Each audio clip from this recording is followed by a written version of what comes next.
Here we are again with part 2 of the mid-level alteration to the kilt, which is, because I know somebody's going to ask, this is Chisholm in the ancient palette.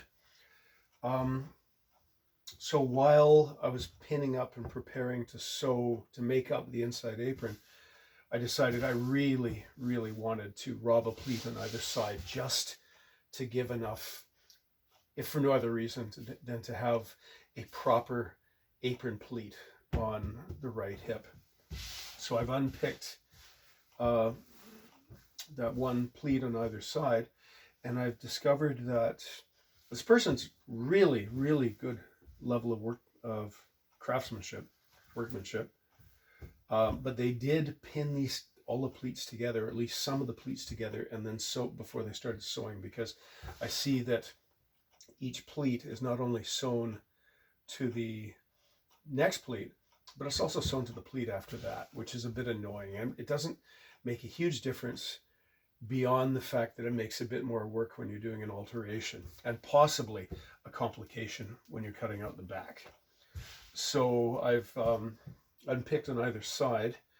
So my next stage is I'm going to press these 1, 2, 3 creases out. And then I'm going to have to set it aside until it's properly dry. I might try using a clapper, a piece of cedar, clean cedar. After pressing it, by pressing it on the seam, it lowers the temperature. It also wicks away a lot of the moisture. But I'm probably going to have to set this aside for at least a few hours, if not overnight. I have also noticed that some of the seams, you see there, 1, 2, 3 so far, 4 have started to go. And generally when that happens, you might as well sew all of them over again, because if 1 or 2 seams are going, the rest of them are prepared to go. So I don't need to unpick these. It feels a bit odd right there. I'm going to have to go in and see why that feels thick right there.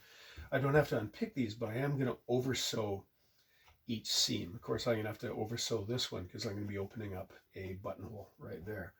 But I'm going to have to oversew each of these seams, 23 of them, before I can proceed.